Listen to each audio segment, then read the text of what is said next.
Hi, guys. This chapter is getting good. We're in chapter 41.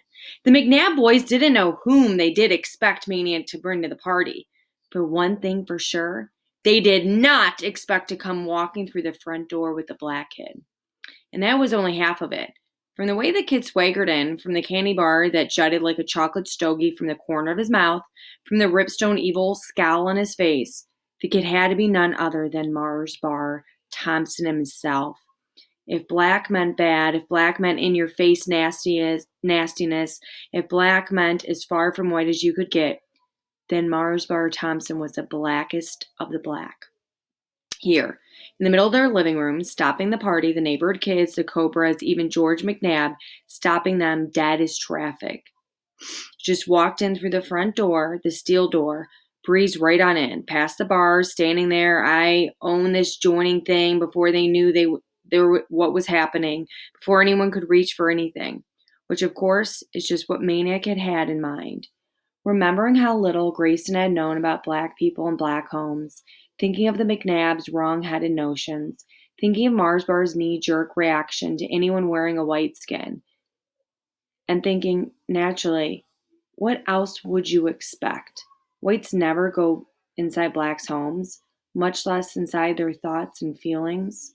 And blacks are just as ignorant as whites. What white kid could hate blacks after spending 5 minutes in the Beals house? And what black kid could hate whites after answering Mrs. Pickwell's dinner whistle? But the East Enders stayed in the East and the West Enders stayed in the West, and the less they knew about each other, the more they invented. It hadn't been easy, finding Marsbar taking all his lip about cheating on the race, taking some bumps, some shoves, Mars goading him to fight, but keeping his own cool, matching Marsbar's glare for glare, telling him he wasn't as bad as he thought he was. Really stoking him now, making him slam his candy bar to the ground. No? You want to tell me why I ain't so bad, fish? Go ahead, before I waste you. Chest to chest. Keeping cool, letting Mars do all the huffing. Simple, you don't cross Hector. You stay over here, where it's safe. How bad would you be over there? Stepping back then, folding his arms, smugging it up just enough, standing there in his white skin, gazing nonchalantly about 6 blocks deep in the heart of the black side. Guess that makes me badder than you. They did not go straight to the McNabbs. First they went to the Pickwells. Maniac wanted Mars Bar to see the best the West End had to offer. The little Pickwells made as much fuss over Mars Bar as over Maniac. They believed, as did all little kids in the West End, that he carried 100 Mars Bar with him at all times. Not surprisingly, Mrs. Pickwell never batted an eye when she saw who was coming to dinner. It was quite a sight, all right. 16 Pickwells, plus Maniac, plus a down-and-out golf caddy, 18 so-called white faces, and Mars Bar Thompson. To his credit, Mars Bar didn't use the words fish belly or honky once, though on one occasion he did bend the truth a mite. When a Pickwell kid asked him if it was true about the famous race in April, did Maniac really beat him going backward, Marsbar studied his fork for a minute and said, "Yeah, he went backward, but you got the story wrong. Wasn't me he beat, was my brother Milky Way." The little kids couldn't understand why the grown-ups laughed for 5 minutes after that. As for Marsbar himself, his expression never changed until dinner was almost over, when the littlest non-baby Pickwell dolly called him Mr. Barr. And even then, it wasn't so much a smile as a crack in the glare. Even if Mars wasn't letting on, Maniac could tell he was pleased to learn his fame had spread to the West. When they left, half the Pickwell kids followed them, begging Mars to perform his legendary feat of stopping traffic. "Don't," Maniac warned. "It might not work over here." But the Pickwells persisted. When they reached Marshall Street, Marsbar commanded, "Stay here," and stepped into the traffic. Not only did he shamble, jive, shuck, and hip doodle at his own sweet pace, he did something he had never done in the East End. He came to a complete and utter halt, halfway across, and let nothing but the evil in his eyes take care of the rest. He stood like that for one full minute.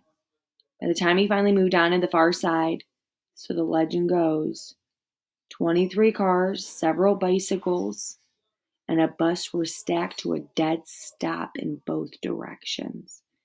Maniac hurried across while the Pickwells stood at the curb, cheering and waving goodbye. But no one was cheering now in Fort McNabb, and Maniac knew that despite the swagger and the scowl and the chocolate stogie, Mars Bar Thompson was an uneasy dude. So how did you guys think that it went at dinner with the Pickwells, and then you have Mars Bar? I'm thinking Mars Bar left this experience like I enjoyed it.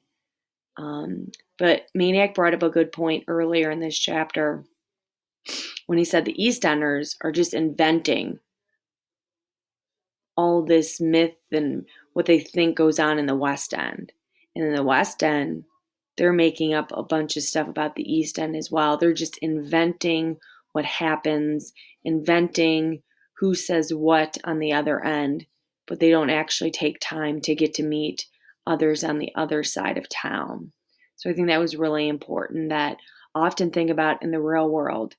People invent rumors, invent what people said and what happened, but you don't really know unless you actually experience it. So you got to put yourself in other people's shoes. So this book has just wonderful themes.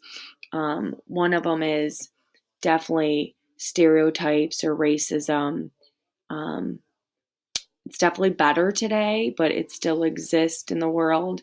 But hopefully, this book really teaches you a good lesson about accepting differences, accepting those differences, whether people look different on the outside or on the inside, to kind of dig deeper and get to know people instead of making those assumptions. So, good chapter, and I'll see you guys for the next one.